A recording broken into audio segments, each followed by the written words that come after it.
आ जाओ। Abnormal sale का cost कितना है? Cost is 2,40,000। Sale on approval का कितना आएगा कॉस्ट? 3,20,000 माइनस 20%, 2,56,000। एंड गाइस इसका कॉस्ट कितना आएगा? 9,20,000 माइनस 20%, 7,36,000। मेरे को बताना दोस्तों, जब भी अपन सेल करते हैं, जब भी अपन सेल करते हैं क्या होता है? जब भी अपन सेल करते हैं दोस्तों क्या होता है? मेरे गुड्स बाहर जाएंगे तो मेरा स्टॉक कम होगा। फॉरवर्ड रिकंसिलिएशन है ये, फॉरवर्ड रिकंसिलिएशन है। ठीक है, चलिए गाइस, चलिए लिख देंगे, लिख देंगे। Cost of normal goods sold 7,36,000, क्यों लेस हुआ? गुड्स बाहर गए। Cost of goods sent on approval basis 2,56,000, क्यों लेस हुआ?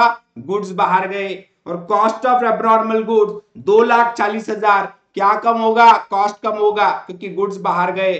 ठीक है, नेक्स्ट आखिरी एडजस्टमेंट दोस्तों, आखिरी एडजस्टमेंट। अब ये जो 2,56,000 के गुड्स अपन ने अप्रूवल पे भेजे कॉस्ट के, उसमें से आधे रिटर्न आ गए। तो जब गुड्स गए बाहर तो लेस कर दिए, और जब आधे गुड्स रिटर्न आएंगे तो क्या करेंगे? स्टॉक में ऐड कर देंगे। ये हो गया 50% goods return by customer to whom goods were sent on approval basis, 1,28,000। और गाइस अभी भी आधे आधे स्टॉक अभी भी कस्टमर के पास है। भले ही वो कस्टमर के पास है, भले ही वो गुड्स कस्टमर के पास है, उसका मालिक कौन है? उसका मालिक मैं हूं। मेरे स्टॉक में ऐड हो जाएगा। 50% of the goods lying with customer to whom goods sent on approval, 1,28,000। ठीक है क्या? I hope everyone is getting this. Yes, I am all good guys, please.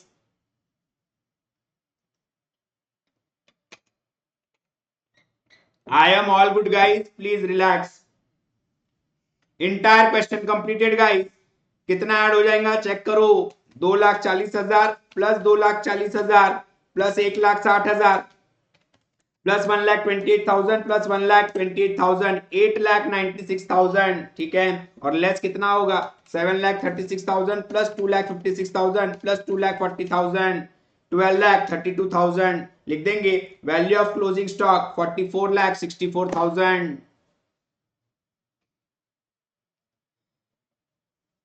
Yes, किसी को कोई भी डाउट है तो पूछिएगा। किसी को कोई भी डाउट हो तो पूछिएगा, बहुत अच्छा क्वेश्चन है।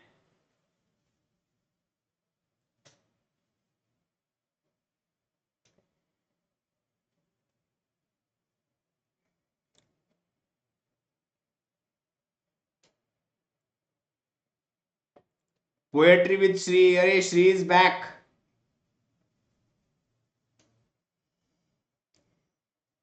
फुल टेस्ट होगा कि नहीं? सब होगा रे सुजाल, रो मत तू। जब बोल दिया सब होगा तो बिल्कुल होगा। गुड्स लाइंग विद कस्टमर कैसे आया? ठीक है, चेक करो।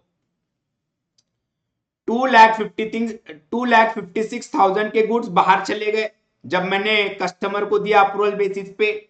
बाहर गए तो लेस हो गया। अब ध्यान से देखना, ये बाहर गए तो लेस हो गया 2,56,000, क्योंकि मेरे पास से स्टॉक बाहर गया। स्टॉक बाहर गया तो मैं क्या करता हूं? लेस। उसमें से आधे गुड्स रिटर्न आ गए, 1,28,000 के गुड्स रिटर्न आ गए। अब बाहर गए तो मैंने स्टॉक कम कर दिया, वापस रिटर्न आए तो मैंने मेरा स्टॉक बढ़ा दिया। ठीक है, बढ़ा दो दोस्तों, 1,28,000 स्टॉक बढ़ गया। और अभी भी आधे आधे गुड्स अभी भी कस्टमर के पास है, भले ही उसके पास है लेकिन उसका मालिक कौन है? मैं। मेरे क्लोजिंग स्टॉक में ऐड होना चाहिए। 50% गुड्स अभी भी कस्टमर के पास है, मेरा मालिक मैं हूं, मेरे बैलेंस शीट में आना चाहिए। 1,28,000 ऐड हो जाएगा। Did you get that? Did you get that everyone? Sir abnormal goods 24,000 आएगा ना? कैसे 24,000? 2,40,000। सर 2,40,000 कैसे आया? कॉस्ट है गुड्स का, गुड्स का कॉस्ट है, गुड्स का कॉस्ट है, गुड्स का कॉस्ट है।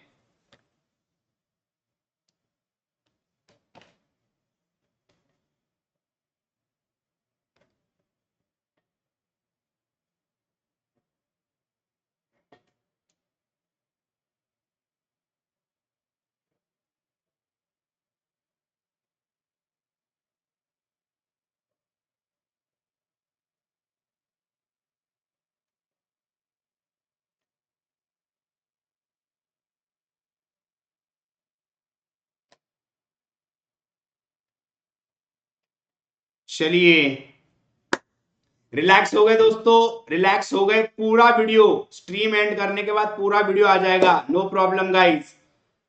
अनअकैडमी से मैसेज आ गया है, नो नीड टू वरी, पूरा वीडियो रहेगा, पूरा वीडियो रहेगा। चलो जान में जान आई, जान में जान आई दोस्तों, जान में जान आई। कोई भी डाउट होगा तो बताओ। अरे भाई जब भी गुड्स बाहर जाते क्या लेस करता हूं मैं, उनका कॉस्ट लेस करता हूं। तो ये एबनॉर्मल सेल का सेलिंग प्राइस 1,20,000 है, कॉस्ट उसका 2,40,000 ही है। ठीक है,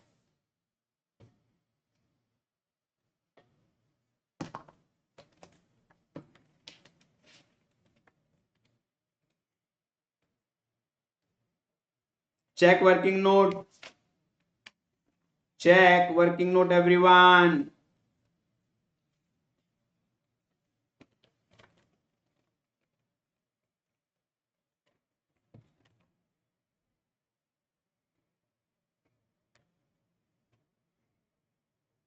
चलिए नेक्स्ट,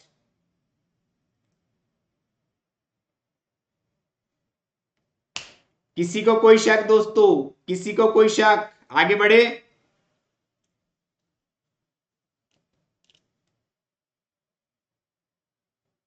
अरे ये एक जबरदस्त क्वेश्चन है, this is again a good question. आ जाओ दोस्तों, इलस्ट्रेशन 7 आरटीपी दिसंबर 21 का है। RTP December 21. Submarine Limited keeps no stock records, but a physical inventory of a stock is made half yearly and the valuation is taken at cost. The company's year ends on 31st March 2021 and their accounts have been prepared to that date. The stock valuation taken on 31st March 21 was however misleading and you have been advised to value the closing stock as on 31st March 21 with the stock figure as on 30th September 2020 and some other information is available to you. The cost of stock as on 30th September 2020 as shown by the inventory sheet was 2,40,000. कहाँ का stock दिया है 30 सितंबर, मेरे को कहाँ पहुंचना है 31 मार्च। 30 सितंबर का स्टॉक दिया है, 31 मार्च पहुंचना है। फॉरवर्ड या बैकवर्ड जल्दी बताओ, 5 से 10 मार्क के लिए आता है इन्वेंट्री। फॉरवर्ड या बैकवर्ड जल्दी बताओ, फॉरवर्ड या backward. On 30th September, stock sheet showed the following discrepancies. ठीक है, a page total of 15,000 has been carried forward to summary sheet at 16,000. 15,000 का स्टॉक है, 16,000 में आपने वैल्यू किया। Total of the page has been undercast by 600। Stock page का total 600 से undercast हो गया। फिर उसके बाद invoice of the purchase entered. Now this is very interesting adjustment, check करो। Invoice of the purchases entered in the purchase book during the quarter from October 20 to March 21 total rupees 2,10,000. Out of these, 9,000 related to goods received prior to 30th September and invoices entered in April 21 relating to goods received in March 21 total rupees 12,000. Sales invoice to customer total rupees 2,70,000 from September 2020 to March 21. Of these, 15,000 related to goods dispatched before 30th September, goods dispatched to customer before 31st March 21 but invoiced in April total rupees 12,000. During the final quarter, credit notes at invoice value at rupees 3,000 has been issued to customer in respect of goods returned during that period. The GP margin is 25% of cost, 1/4 of cost मतलब 1/5 of selling price. ठीक है, next. You are required to prepare a statement showing the amount of stock at cost as on 31st March. Starting point है दोस्तों 30 सितंबर, and कहां करना है 31st मार्च। Forward है या बैकवर्ड है, फॉरवर्ड रिकंसिलिएशन। ठीक है, बहुत शानदार क्वेश्चन, बहुत शानदार क्वेश्चन। ठीक है, चलो 1 मिनट आप ट्राई करो इस क्वेश्चन को, क्वेश्चन को ट्राई करो। बच्चे बोल रहे गर्म पानी पी लो, लेके आता हूं, गर्म पानी लेके आता हूं। ये ट्राई करो दोस्तों, 5 मिनट में आया।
चलिए, okay guys, back at it.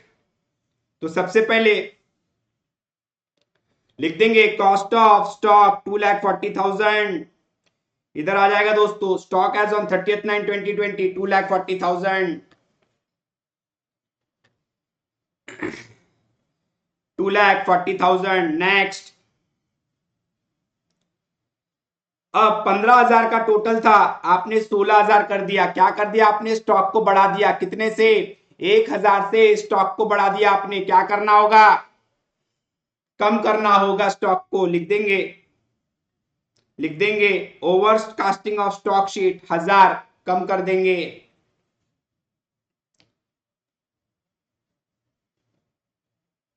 उसके बाद total of the page has been undercast, 600 से आपने कम बता दिया, बढ़ा दो, बढ़ा दो। लिख देंगे guys undercasting of stock sheet 600।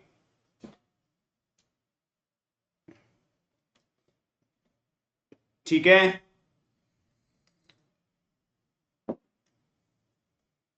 And now this is the most important adjustment of this question. ये क्वेश्चन का इंपॉर्टेंट एडजस्टमेंट है। क्या हुआ? Invoices of the purchase entered in the purchase book during the quarter from October 2020 to March, total rupees 2,10,000। 2,10,000 के bill आए। Bill आना मतलब purchase नहीं, गुड्स आना मतलब परचेस। फिर से एक बार कहूंगा, बिल आना is not a purchase, goods आना इज अ परचेस। ठीक है, जिसमें से 9,000 के गुड्स ये 30 सितंबर के पहले ही आ गए। मतलब परचेस में अब ये 9,000 इस क्वार्टर के तो आएंगे नहीं, क्योंकि ये गुड्स पिछले क्वार्टर में आए, ये पिछले क्वार्टर का परचेस होगा, इस क्वार्टर में उसको परचेस नहीं मानेंगे।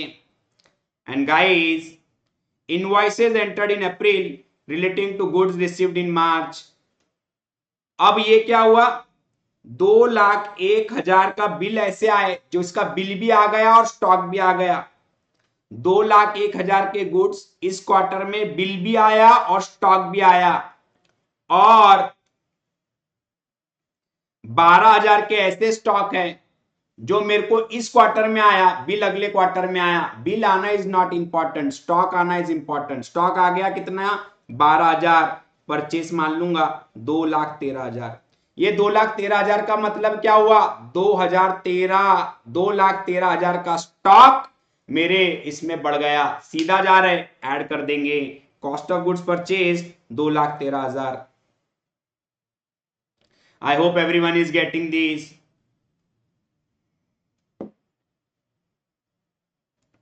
ठीक है, उसके बाद सेम सेल्स का भी वैसा ही करेंगे। चेक करना, सेल कितना हुआ?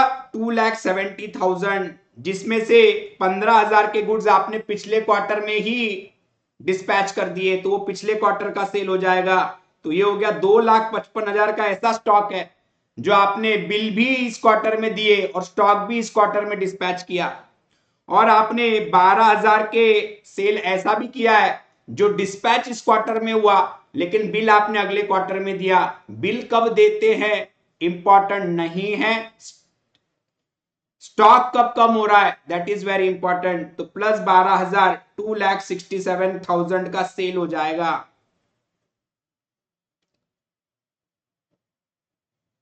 ठीक है, तो 2,67,000, 2,67,000 ये मेरा सेल्स है। उसका कॉस्ट कितना हो जाएगा? 1/4 ऑफ कॉस्ट, मतलब 1/5 ऑफ सेलिंग प्राइस, 27%। 2,67,000 माइनस 20%, 2,13,600। दोस्तों सीधा जा रहे हैं, जब भी गुड्स बाहर जाएंगे लेस हो जाएगा, लेस कर दो। Cost of goods sold 2,13,600। And now the last point guys, 3,000 के गुड्स सेल्स रिटर्न हुए। क्रेडिट नोट मतलब क्या? क्रेडिट नोट मतलब कस्टमर पार्टी का अकाउंट हमने क्रेडिट किया। पार्टी का अकाउंट हम क्रेडिट कब करते हैं? परचेस रिटर्न में या सेल्स रिटर्न में? सेल्स रिटर्न में हम पार्टी का अकाउंट क्रेडिट करते हैं। तो 3,000 के गुड्स, 3,000 सेलिंग प्राइस के गुड्स मेरे स्टॉक में आए, ऐड कर देंगे। क्या ऐड करेंगे? कॉस्ट कितना होगा उसका? 3,000 minus 20% GP margin.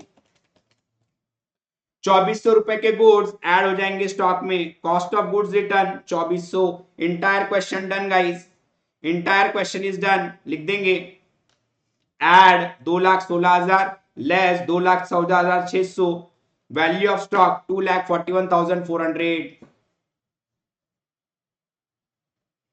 2,41,400।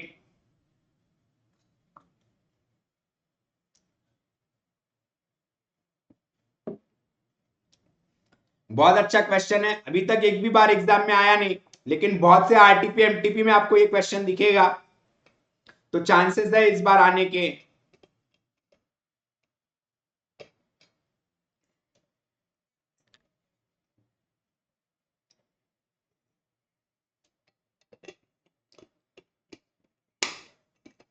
Sir sales वाले में 12,000 क्यों ऐड हुआ, कब का सेल है वो, गुड्स कब डिस्पैच हुए,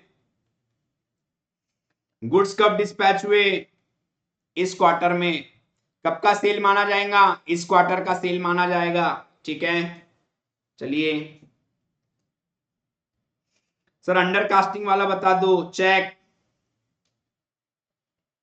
मेरा स्टॉक का पेज था जहां पे स्टॉक की वैल्यू मैं निकाल रहा हूं, वो स्टॉक के पेज पे स्टॉक की वैल्यू 600 से कम दिख रही है, अंडर कास्ट हो गई 600 से, तो कम दिख रही है तो बढ़ाना पड़ेगा, इसको कर देंगे ऐड। और ये ज्यादा दिख रहा है तो इसको कम कर देंगे, इसको कर देंगे 1000 से less. I hope you got this. Sir purchase को मैंने अलग अलग दिखाया है, अलग अलग नहीं दिखाना है, वो एक ही ट्रांजैक्शन है। क्वेश्चन का लास्ट पॉइंट नहीं समझा, अरे गुड्स रिटर्न हुए कस्टमर की तरफ से, ठीक है, ऐड हो जाएगा स्टॉक में।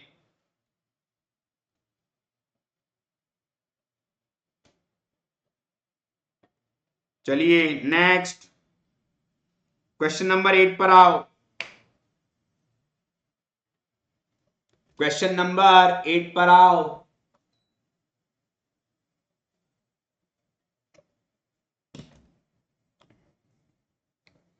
A trader prepared his accounts on 31st March each year, बहुत अच्छा क्वेश्चन है।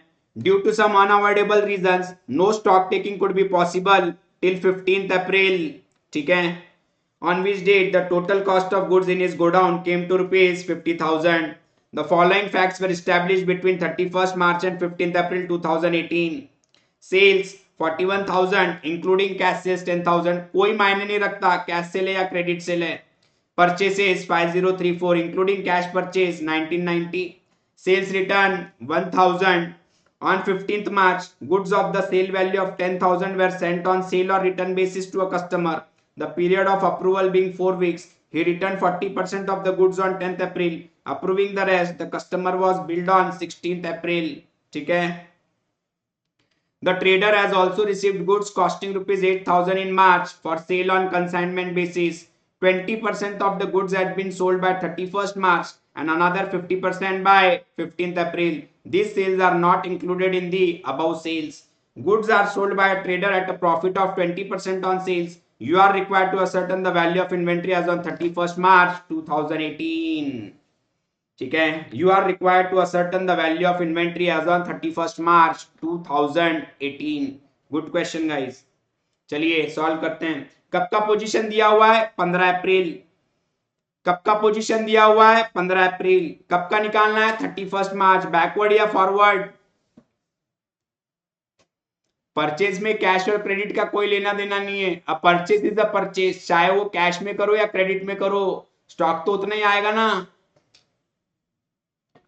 फॉरवर्ड या बैकवर्ड,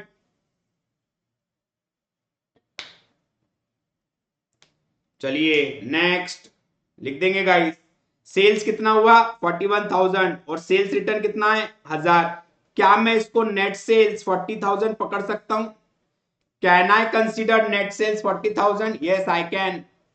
तो दोस्तों कितना है GP margin, my GP margin is 20% on sales, तो 40,000 माइनस 20%, कॉस्ट कितना हो जाएगा 32,000।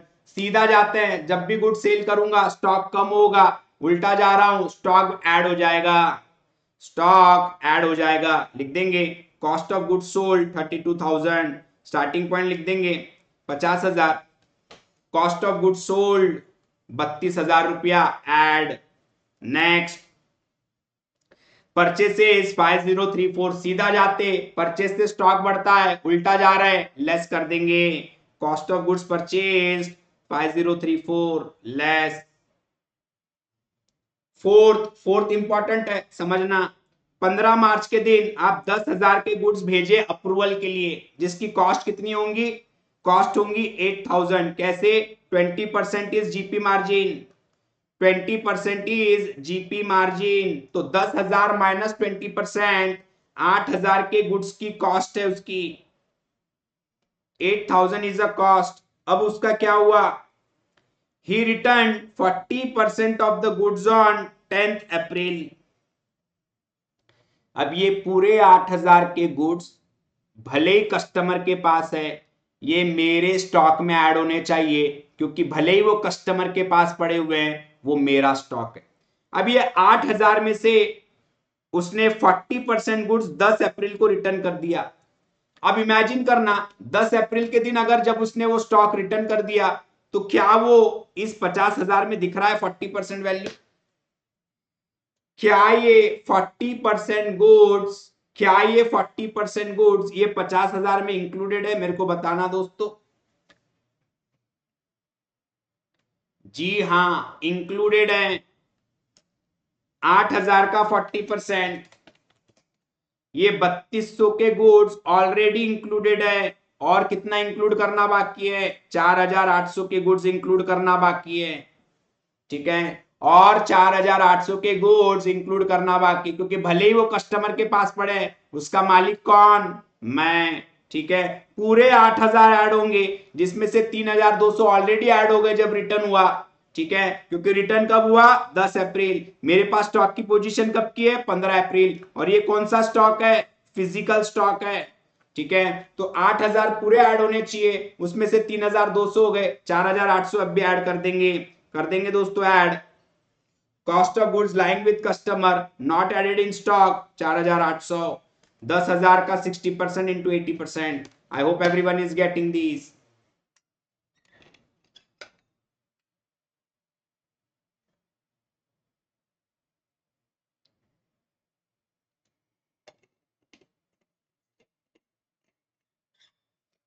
नेक्स्ट,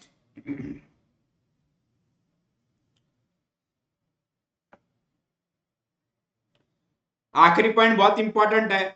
ट्रेडर को 8,000 के गुड्स मिले भी, ट्रेडर को ने यहां पे अब कंसाइनी है for a sale on consignment basis. 20% goods उसने बेच दिया और 50% 15 अप्रैल तक बेच दिया। मतलब 15 अप्रैल के दिन ये जो 50,000 उसके गोडाउन में वैल्यू है, ये 50,000 जो गोडाउन में वैल्यू है, उसमें कंसाइनमेंट बेसिस पे आने वाला स्टॉक कितना है?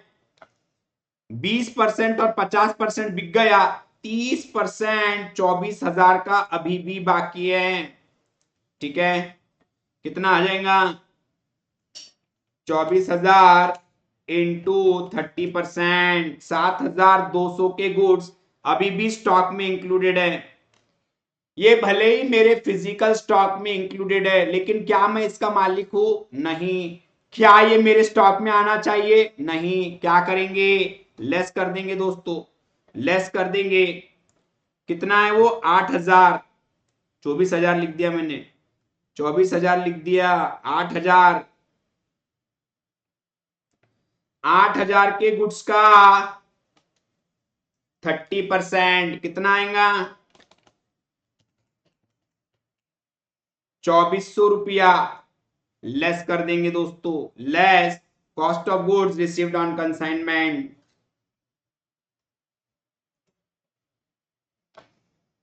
ठीक है, 36,800, 7,434, 79,366। किसी को कोई शक?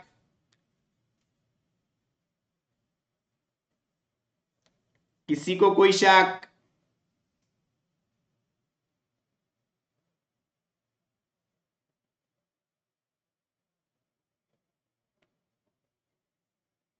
कोई भी डाउट हो तो बताइएगा गाइस।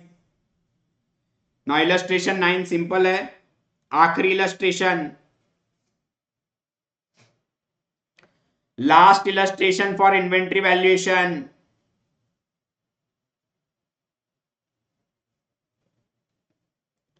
सर 2400 क्यों लेस किए? क्योंकि मेरा स्टॉक नहीं है, वो मेरा स्टॉक नहीं है इसलिए लेस कर दिए। इसमें कंसाइनमेंट बेसिस पे मेरे पास स्टॉक आया 2400 रुपए का इंक्लूडेड है इसमें, जो कि मेरा नहीं है, तो मैंने निकाल दिया, लेस कर दिया।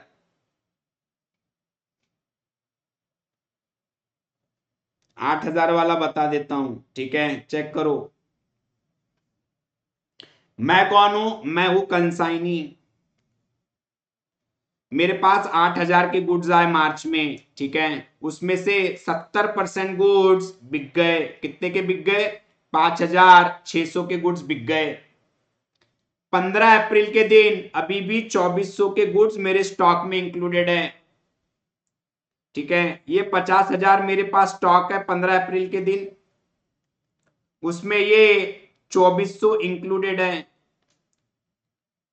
क्या ये 2400 ये 50,000 में इंक्लूड होने चाहिए? क्या ये 2400 मेरा स्टॉक है? ये मेरा स्टॉक नहीं है, भले ही मेरे गोडाउन में दिख रहा है, मेरे स्टॉक में इंक्लूडेड है, लेकिन मैं इसका मालिक नहीं हूं। इसका मालिक तो कंसाइनर है, कंसाइनर, ठीक है। माइनस कर देंगे, माइनस कर देंगे 2400, ठीक है।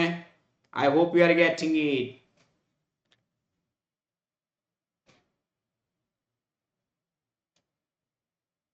समझ में आया क्या लौलिया? ए लोलिया,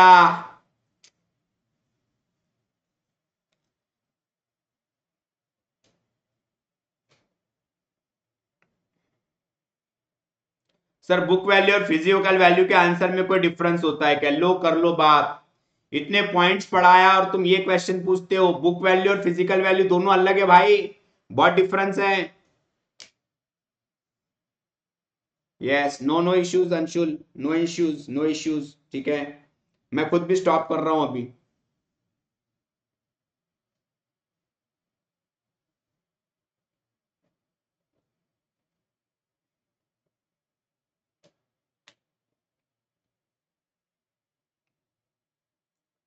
चलिए last question guys, last question, अगला 10 मिनट, उसके बाद बताता हूं प्लान क्या होगा, ठीक है। उसके बाद प्लान बताता हूं क्या होगा, आ जाओ।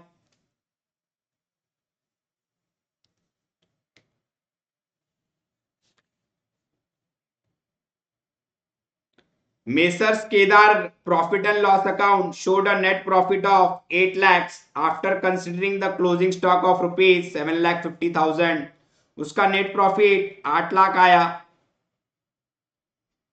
ठीक है, और क्लोजिंग स्टॉक 7,50,000 पकड़ने के बाद subsequently the following information was obtained from scrutiny of books, ठीक है। Purchases for the year included 30,000 paid for new electrical fittings for the shop, ठीक है। बने रहिए, एक बार ये चैप्टर होने दे, फिर आगे के प्लानिंग बताऊंगा, पहले ये चैप्टर होने दो। Purchases for the year included 30,000 paid for new electrical fittings for the shop.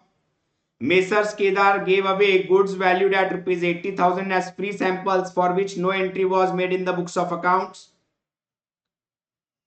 Invoices for goods amounting to rupees 5 lakh has been entered on 27th March 17, but the goods were not included in stock. In March 2017, 4 lakh goods sold and delivered were taken in the sales for April 17.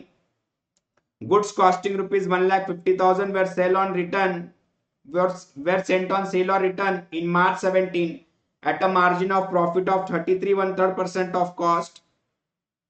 Though approval was given in April 17, these were taken as sales for March 17. क्या क्या करना है?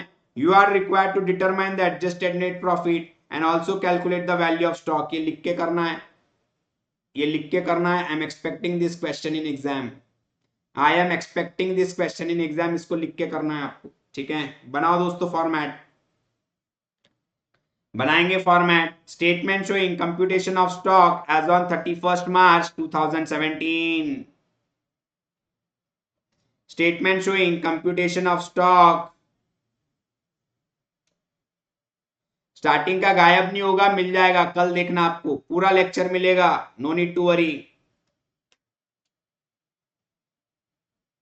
Statement showing computation of stock as on 31 March 17। Format बनाना है दोस्तों, serial number, particular amount, an adjusted profit and loss account, adjusted profit and loss account for around half page, particulars amount। ये question exam में आ रहा है दोस्तों, बहुत confidently बोल रहा हूं मैं, this question is going to come in exam.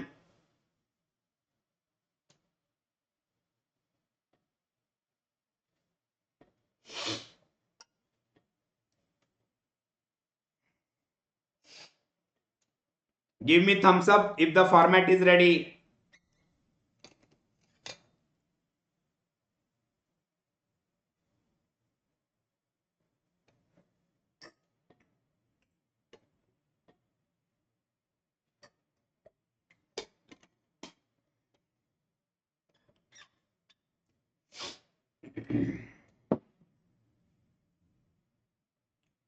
चलिए, डन एवरीवन, फॉर्मेट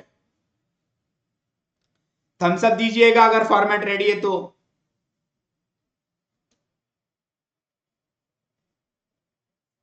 चलिए, ग्रेट।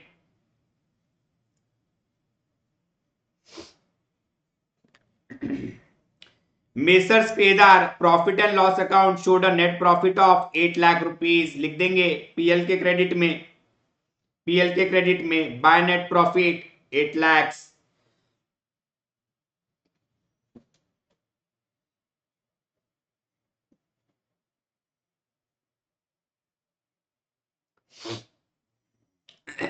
चलिए next,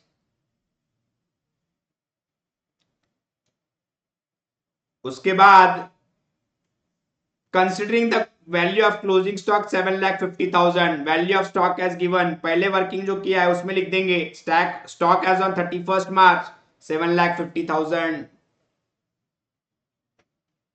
stock as on 31 March 17 7,50,000। ये क्वेश्चन 10 मार्क के लिए आ रहा, मतलब आ रहा। नेक्स्ट, अब ध्यान से समझना दोस्तों, purchases for the year include 30,000 paid for new electrical fittings for the shop. ठीक है, आपने क्या खरीदा, इलेक्ट्रिकल फिटिंग्स, कहा चला गया वो, परचेस में चला गया। एंट्री क्या होनी चाहिए थी, इलेक्ट्रिकल फिटिंग्स टू बैंक या कैश, हो क्या गया, परचेज टू कैश और बैंक। दोस्तों परचेज डेबिट हो गया, रेक्टिफाइड एंट्री क्या होंगी, इलेक्ट्रिकल फिटिंग्स टू परचेज, मतलब परचेज क्रेडिट हुआ, नॉमिनल लेजर क्रेडिट हुआ, प्रॉफिट बढ़ेगा या कम होगा गलती सुधारने के बाद, बढ़ेगा, because nominal ledger is getting credited. Rectified entry क्या होगी, इलेक्ट्रिकल फिटिंग्स टू परचेज, किसको अफेक्ट करेगा ये अफेक्ट करेगा आपके प्रॉफिट को, प्रॉफिट को बढ़ाएगा। लिख देंगे guys by electrical fittings 30,000, by electrical fittings 30,000। ठीक है,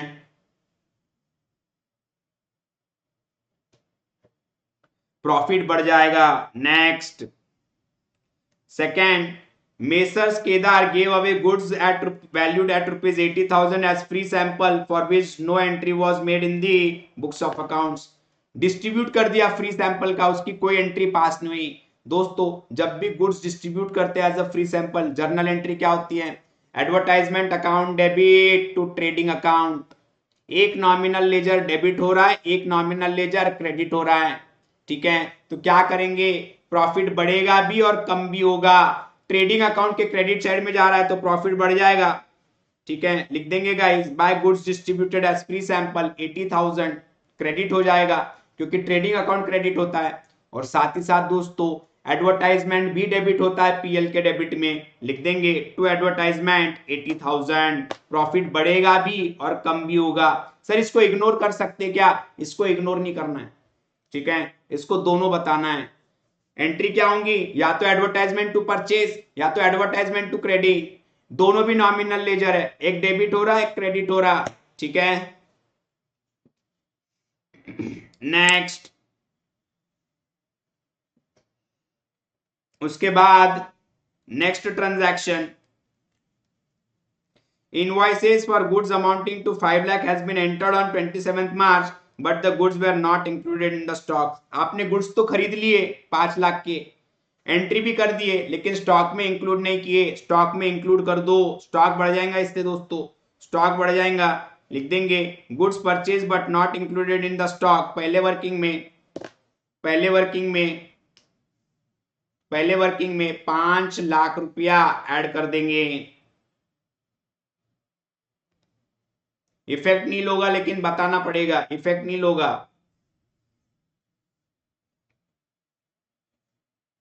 5 लाख से स्टॉक बढ़ा दो. Next, in March 17 goods of rupees 4 lakh sold and deliver way taken in the sales for April.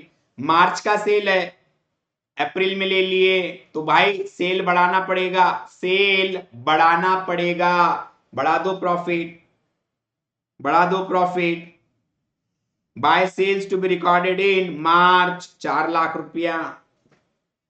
Bye sales to be recorded in March 4 lakh रुपया.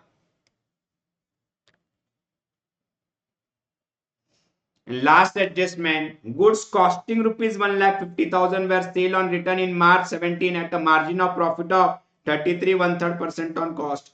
मतलब sale of goods approval basis पे था, cost था 1,50,000 और सेलिंग प्राइस था 2 लाख. कहां से आया 2 लाख? 1.5 लाख में 1/3 ऐड कर दो. कॉस्ट 1.5 लाख है, 1/3 ऐड कर दो, 2 लाख हो गया.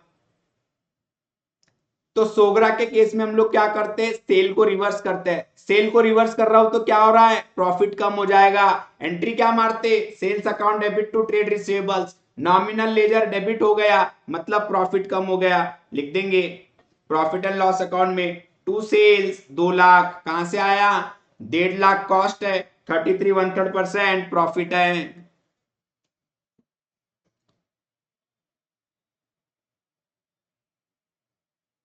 एंड गाइस, एक और इफेक्ट होता है sale of goods on approval का.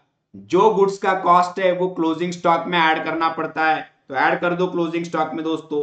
Goods send to customer on approval basis 1.5 lakh. Entire question completed guys, entire question completed,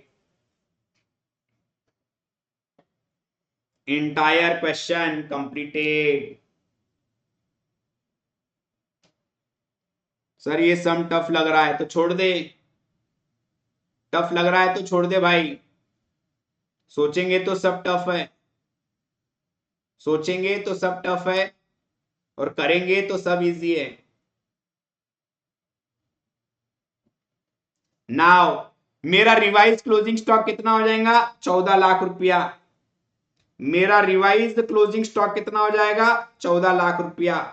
ठीक है, 7,50,000 मेरा स्टॉक का वैल्यू था, असली स्टॉक का वैल्यू 14 लाख है. कितना बढ़ जाएगा, 14 लाख माइनस 7,50,000, 6,50,000 से 6,50,000 से मेरा स्टॉक दोस्तों बढ़ गया, तो मेरा प्रॉफिट भी बढ़ जाएगा, क्योंकि जितना क्लोजिंग स्टॉक बढ़ता है उतना प्रॉफिट बढ़ता है. लिख देंगे गाइस प्रॉफिट में increase in the value of closing stock. 14 lakh नया है, 7,50,000 पुराना था, 6,50,000 से मेरा स्टॉक का वैल्यू बढ़ गया. ठीक है, चलिए क्लोज करेंगे. 19,60,000 क्रेडिट साइड में, डेबिट साइड में भी लिख दूंगा. एडजस्टेड नेट प्रॉफिट आ जाएगा 16,80,000, 16,80,000. ठीक है, नाउ ये क्वेश्चन को एक बार रिव्यू करो. क्वेश्चन आपके सामने रख रहा हूं, आपने सॉल्व किया है इसको, कोई भी फॉर्मेट में कर सकते हो, कोई भी फॉर्मेट में कर सकते हो, आंसर राइट आना चाहिए. एक बार ये क्वेश्चन को रिव्यू करो, कोई भी डाउट होगा तो पूछो, बहुत इंपॉर्टेंट क्वेश्चन है.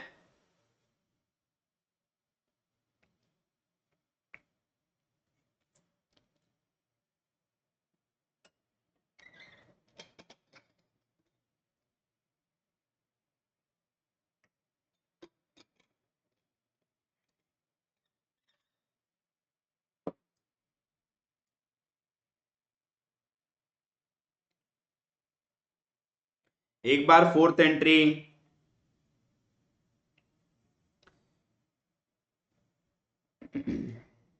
मार्च में 4 लाख के गुड्स सेल किए और डिलीवर कर दिए, लेकिन इन्होंने अप्रैल का सेल पकड़ लिया उसको, वो अप्रैल का सेल नहीं है, वो मार्च का सेल है।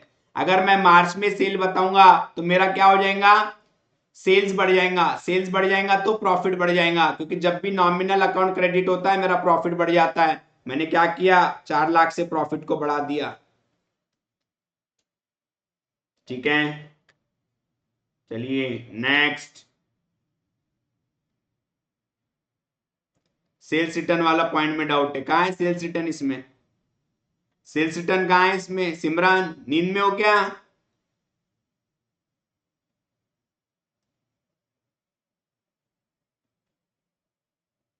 फोर्थ वाला बता दिया, फिफ्थ वाला चेक करो।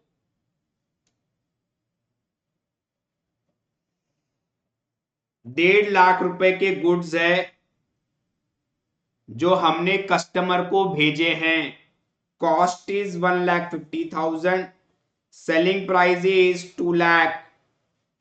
जब भी गुड्स कस्टमर के पास होते हैं, फाइनेंशियल ईयर एंड होने पर वो सेल को रिवर्स करना पड़ता है। एंट्री क्या हो जाती है, sales account debit to trade receivable. अगर मैं सेल्स को डेबिट कर रहा हूं तो मैं नॉमिनल अकाउंट को डेबिट कर रहा हूं, नॉमिनल अकाउंट को डेबिट कर रहा हूं तो मेरा प्रॉफिट कम हो जाएगा। ये मैंने प्रॉफिट कम कर दिया 2 लाख रुपए से। और सिर्फ मुझे सेल रिवर्स नहीं करना होता है, मुझे मेरे क्लोजिंग स्टॉक में 1.5 लाख रुपए का स्टॉक इंक्लूड भी करना पड़ता है। तो मैंने मेरे क्लोजिंग स्टॉक में ये 1.5 लाख इंक्लूड भी कर दिया। ठीक है, तो मेरा नया स्टॉक कितना आया, 14 लाख। मेरा पुराना स्टॉक कितना था, 7.5 लाख। मेरा 6.5 लाख रुपए से स्टॉक बढ़ गया। स्टॉक बढ़ गया तो क्या लिखते हैं अपन, क्लोजिंग स्टॉक। मेरा क्लोजिंग स्टॉक अगर बढ़ गया तो क्या मेरा प्रॉफिट बढ़ेगा या नहीं बढ़ेगा, बिल्कुल बढ़ेगा, क्योंकि क्लोजिंग स्टॉक कहां बताता हूं मैं, ट्रेडिंग अकाउंट के क्रेडिट साइड में। स्टॉक बढ़ गया, जीपी बढ़ गया, जीपी बढ़ गया, एनपी बढ़ गया। ठीक है, 6,50,000 से मेरा स्टॉक भी मेरा प्रॉफिट भी बढ़ जाएगा। I hope you are getting it. Yes, होती है स्टेप मार्किंग।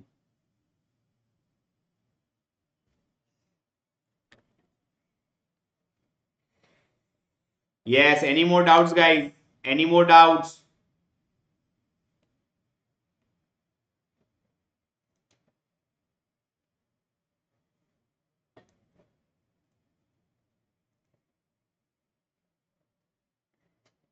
सिमरन ये सोगरा से रिलेटेड है, सोगरा नहीं समझा क्या फिर? अगर ये पॉइंट नहीं समझा आखिरी तो भाई सोगरा नहीं समझा तुम लोगों को। जिसको ये नहीं समझ रहा उसको सोगरा नहीं समझा, सिंपल सा फंडा है। आखिरी पॉइंट क्या है, आखिरी पॉइंट सोगरा ही है। क्या करते सोगरा में, सेल रिवर्स करते और स्टॉक को बढ़ाते। क्या किया मैंने, वही तो किया, वही तो किया मैंने।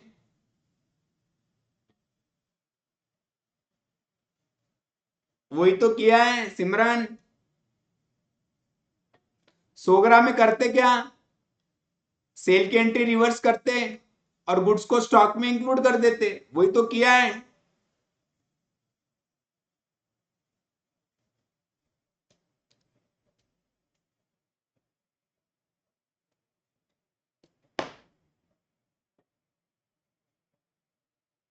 भाई कोई नया नहीं है, सोगरा ही है, वो सोगरा का पॉइंट है, ऐसे मत करो। ऐसे तो मैं कितने भी पढ़ा लूं तो कोई मतलब नहीं है। मैंने सोगरा शाम में पढ़ाया, अब रात में तुम पूछेंगे क्या सोगरा, तो भाई नीचे भगवान भी आ गए तो कुछ नहीं होने वाला।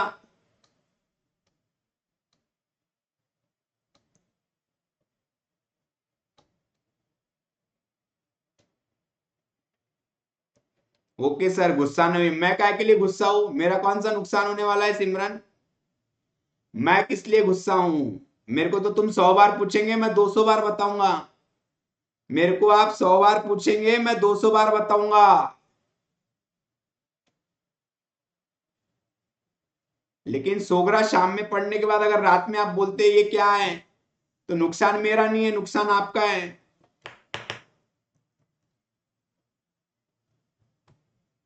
विवेक सर, फर्स्ट पॉइंट में परचेज इंक्लूडेड हुआ, स्टॉक में क्या, स्टॉक में इंक्लूड हुआ क्या? इलेक्ट्रिकल फिटिंग्स जो आए वो क्या आपके गुड्स में चले गए या दीवार पे लग गए विवेक?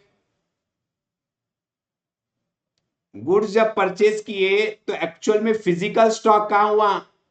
इलेक्ट्रिकल फिटिंग्स मेरे परचेज के स्टॉक में इंक्लूड हो गया या लग गया जहां लगना था? वो जो जहां लगना था वह लग गया, वो स्टॉक में इंक्लूड नहीं हुआ। क्यों नहीं हुआ स्टॉक में इंक्लूड? क्योंकि वो असेट था, स्टॉक था ही नहीं।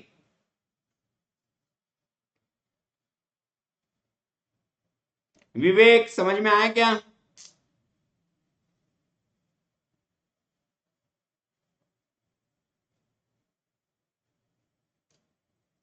चलिए,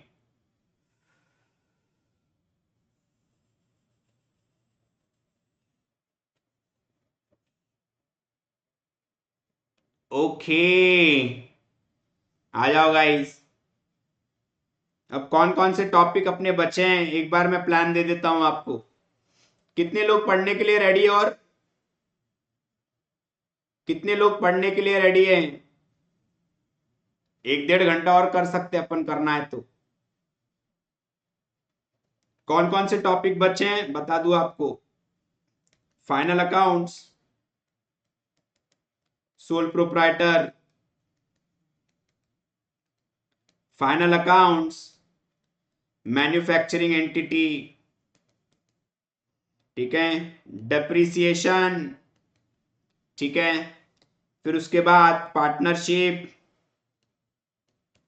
फिर उसके बाद बेसिक्स, फिर उसके बाद इश्यू ऑफ डिबेंचर्स। और कोई टॉपिक बचा है क्या बताओ तो?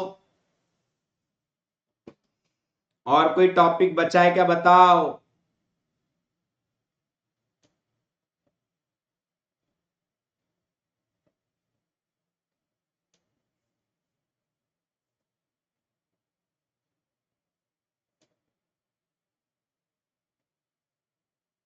चलिए नेक्स्ट एक बार बता देता हूं ये सारी की प्लानिंग। सोल प्रोप्राइटर परसों लिया है यूट्यूब पे 10 से 12, परसों लिया है यूट्यूब पे 10 से 12, ठीक है, ऑलरेडी ऑन यूट्यूब, ठीक है। 3 दिन पहले का सेशन है यूट्यूब, 2 आवर्स का वीडियो है specially on sole proprietor. Manufacturing entity midnight revision series में स्पेशल क्लास पे लिया है, 2 घंटे का वीडियो है पूरे डिटेल में मैन्युफैक्चरिंग एंटिटी। डेप्रिसिएशन यूट्यूब पे लिया है, 3 दिन पहले लिया है, ये भी 3 दिन पहले लिया है, पूरे 2 घंटे का वीडियो है, पूरे 2 घंटे का वीडियो है, ठीक है। बेसिक्स, बेसिक्स पे वेनसडे के दिन अभी सेशन लूंगा, वेनसडे के दिन सेशन लूंगा गाइस, 2 घंटे का बेसिक्स पे। वेनसडे 2 घंटे का सेशन लूंगा। इश्यू ऑफ डिबेंचर्स 11 तारीख को, 11 तारीख संडे था ना, यस, संडे के दिन, लास्ट संडे वन शॉट लिया है 2.5 आवर्स का, 2.5 आवर्स का संडे के दिन इश्यू ऑफ डिबेंचर्स लिया है।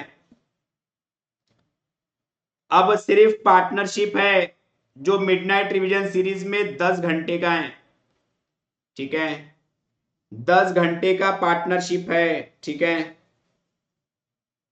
तो पार्टनरशिप में टाइम पास करके कोई मतलब नहीं है, बहुत बड़ा टॉपिक है, सिर्फ नोट्स दे रहा हूं, उसको सेल्फ स्टडी कर लो,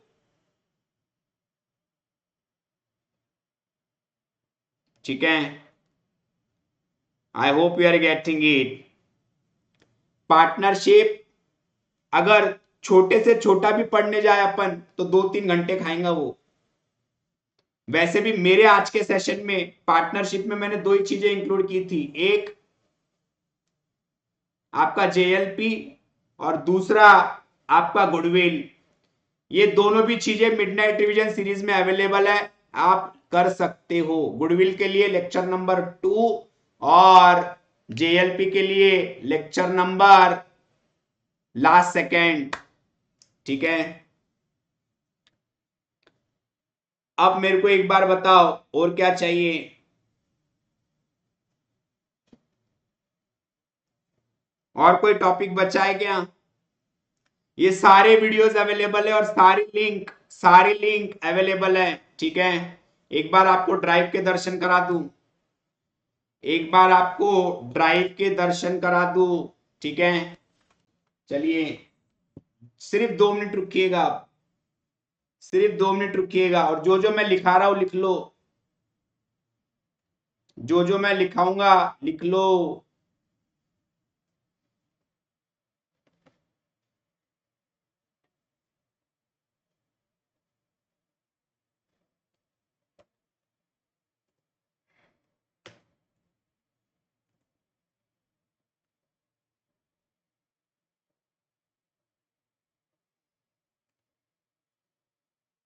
ड्राइव खोलो भला।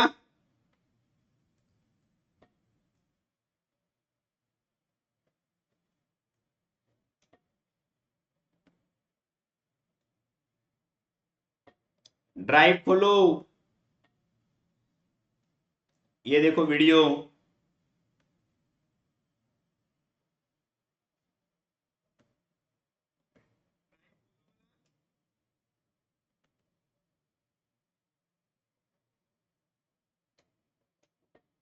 ये जो लिंक पिन की है चैट बॉक्स में, वो खोलना। दिख रहा है आपको स्क्रीन पूरा?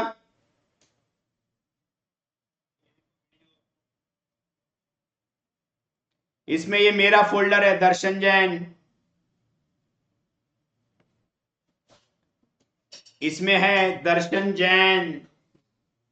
ठीक है, उसमें ये इंपॉर्टेंट क्लास लिंक्स, ये आ गया दोस्तों डेप्रिसिएशन और फाइनल अकाउंट्स। चेक करो, डेप्रिसिएशन है, final accounts of sole proprietor है। बेसिक लाइव लेने वाला हूं वेनसडे के दिन, बेसिक लाइव लेने वाला हूं। ये मिडनाइट रिवीजन सीरीज में फाइनल अकाउंट्स ऑफ मैन्युफैक्चरिंग हो जाएगा। ठीक है, और 6-7 घंटे अगर आप देंगे तो ये बचे हुए टॉपिक्स भी कवर हो जाएंगे। ठीक है क्या? सिर्फ ये ड्राइव को छोड़ना नहीं है आखिरी तक, ये ड्राइव को छोड़ो मत आखिरी तक, ये ड्राइव में सब कुछ है। और मेरा टेलीग्राम आईडी और इंस्टाग्राम आईडी रख लो आपके पास। कोई भी डाउट आ रहा है या कोई भी वीडियो कहां से देखूं कैसे देखूं, अगर नहीं समझ में आ रहा है मेरे को मैसेज करिएगा। ये सारी चीज जो मैंने बचा के रखी है ये सारी अवेलेबल है। मैं कुछ नया नहीं करवाने वाला हूं, मैं कुछ नया नहीं करवाने वाला हूं। ऑलरेडी इस पे 3 दिन पहले वीडियो है, 3 दिन पहले वीडियो है। डेप्रिसिएशन का वीडियो कब का है? 14 जून। आज क्या है? 18 जून। ठीक है, final accounts of sole proprietor 15 June का वीडियो है, 15 June. Manufacturing entity midnight revision series में 2 घंटे का एक ही लेक्चर है, पूरा डिटेल में कराया। डेप्रिसिएशन 14 जून का लेक्चर है, उसमें प्रोविजन का भी क्वेश्चन कराया है, 2 घंटे में पूरा टॉपिक इन डिटेल। ठीक है, बेसिक्स तो लाइव लूंगा वेडनेसडे के दिन। इश्यू ऑफ डिबेंचर्स उसका वन शॉट ऑलरेडी है, ये रहा उसका वन शॉट गाइस। दो 2 घंटे 30 मिनट इश्यू ऑफ डिबेंचर्स आपके स्क्रीन पर आ रहा है, देखो। इश्यू ऑफ डिबेंचर्स बहुत डिटेल में है, आपके स्क्रीन पर नजर आ रहा है। ये भी हो गया। चलिए, बट फिर भी कोई भी कभी भी डाउट आएगा, आई एम ऑलवेज देयर। एक भी टॉपिक अपन ने बचा के रखे नहीं है।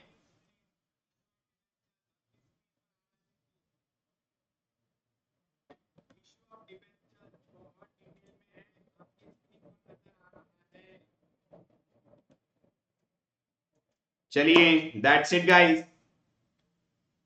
और बताओ क्या करें, और बताओ, 10 मिनट है अपने पास, और कुछ करना है तो बताओ। If anything needs to be done, if anything needs to be done बता दो भाई। अब सारी चीजें अवेलेबल है, 6 दिन बाकी है। सारी चीजें अवेलेबल है, 6 दिन बाकी है, नोट्स वगैरह सब है। सिर्फ ये ड्राइव को भूलो मत, सब अवेलेबल है, जो चाहिए सब अवेलेबल है, सिर्फ ड्राइव ढूंढो। और कोई भी ढूंढने में कुछ भी दिक्कत हो रही है, get back to me.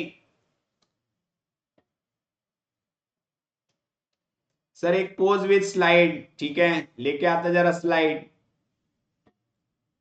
Slide लेके आता जरा।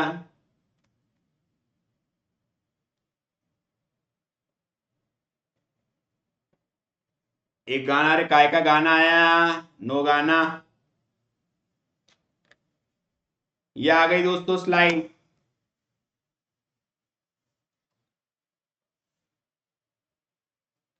ये लो, पोज कौन सा दूं अब बता दो भाई, पोज कौन सा दूं बता दो गाइज। अपने आप को भी थैंक्स करो, अपने आप को भी थोड़ा थैंक्स कर लो। You deserve lot of appreciation. आप भी सुबह से बैठे हो, ठीक है। A big round of applause for all दो स्टूडेंट्स जो सुबह 8 बजे से बैठे हैं।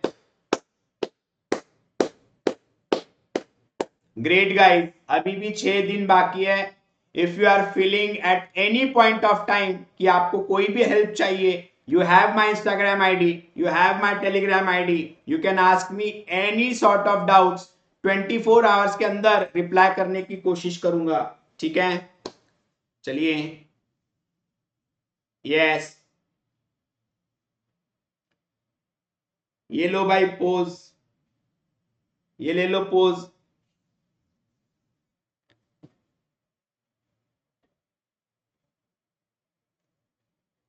क्या पोज चाहिए भाई, ले लो।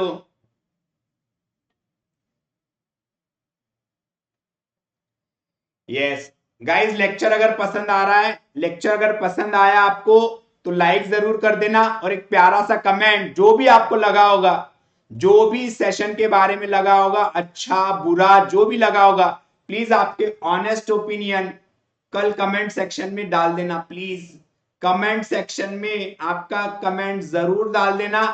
पॉजिटिव निगेटिव जो भी आपका फीडबैक रहेगा दोस्तों, ऑनेस्ट फीडबैक चाहिए, ऑनेस्ट फीडबैक शेयर कर देना दोस्तों कमेंट सेक्शन में।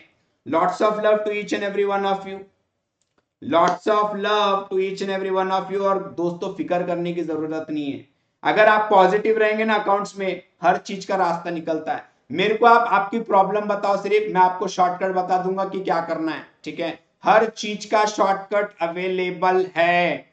हर चैप्टर में एक ऐसा क्वेश्चन है कि वो देख लो तो लगभग सारा चैप्टर हो जाएगा। At any point of time you feel that you need me, you have my Instagram ID, Telegram ID, just ping me, ठीक है। चलिए, गाना कौन सा गाना गाओ यार अब, थोड़ा यार मोटिवेशनल गाना। चलिए, यस, हाथ नहीं छोड़ेंगे, साथ नहीं छोड़ेंगे वाला पोज। यस भाई, स्क्रीनशॉट मारो और टैग करो, स्क्रीनशॉट मारो, फोटो खींचो, इंस्टाग्राम पे थोड़ा टैग वैग मारो। यस, हाथ नहीं छोड़ेंगे, साथ नहीं छोड़ेंगे।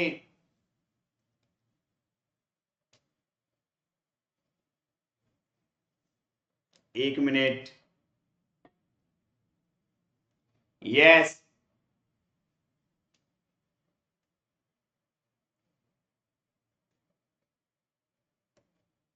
यस दोस्तों, हाथ नहीं छोड़ेंगे, साथ नहीं छोड़ेंगे। चलो, that's it. Okay, thank you so much guys, thank you so much, I am all good. एक दिन, अब यार इतनी मेहनत कर रहे हैं, इतना सुबह से किया है, थोड़ा बहुत तो इफेक्ट होगा, बट मेरे को अब रेस्ट करने का बहाना मिल गया। रेस्ट अब कल दोपहर में करूंगा, क्योंकि कल सुबह मेरा एग्जाम है, मेरा एलएलबी का एग्जाम है फ्रॉम 10 to 1, तो आने के बाद फुल रिलैक्स करूंगा। Thank you so much guys, lots of love to each and every one of you, all the very best for exams. और 24 तक मैं अवेलेबल हूँ, रोज मेरे सेशंस भी अभी चलेंगे। कल से शेड्यूल आपको एक बार बता दूं, कल से एक बार शेड्यूल आपको बता दूं। कल शेयर्स लूंगा, कल रात में शेयर्स लूंगा 2 घंटे, फिर टिप्स एंड ट्रिक्स, ये सेशन बिल्कुल भी मत मिस करना। बेसिक्स ऑफ अकाउंट्स आज कवर नहीं हुआ तो 21 तारीख को कर लेंगे। मॉक टेस्ट भी रखूंगा, वो मॉक टेस्ट आपको जरूर देना है। कितनी भी पढ़ाई कर लो, लेकिन अपने आप को अगर टेस्ट नहीं करोगे तो कोई फायदा नहीं है। और वार्म अप सेशन भी कंडक्ट करूंगा दोस्तों, नो नीड टू वरी, ठीक है, no need to worry. Thank you so much guys, have a great time everyone. बहुत ज्यादा मजा आया आप लोगों के साथ, बहुत ज्यादा मजा आया। Thank you so much, thank you so much, and you are amazing audience guys, love you all। Bye bye, take care, sweet dreams and all the very best for exam. जाते जाते एक गाना गा ही देता हूं। टूटा टूटा एक परिंदा ऐसे टूटा कि फिर जुड़ ना पाया, लूटा लूटा किसने उसको ऐसे लूटा कि फिर जुड़ ना पाया। हो टूटा टूटा एक परिंदा ऐसे टूटा कि फिर जुड़ ना पाया, लूटा लूटा किसने उसको ऐसे लूटा कि फिर जुड़ ना पाया। गिरता हुआ वो आसमां से आकर गिरा जमीन पर, गिरता हुआ वो आसमां से आकर गिरा जमीन पर, राहों में फिर भी बादल ही थे वो कहता रहा मगर के अल्लाह के बंदे हंस दे, अल्लाह के बंदे, अल्लाह के बंदे हंस दे, जो भी हो कल फिर आएगा, अल्लाह के बंदे हंस दे, अल्लाह के बंदे, अल्लाह के बंदे हंस दे, जो भी हो कल फिर आएगा। Thank you so much guys, good night everyone, love you all, bye bye, take care.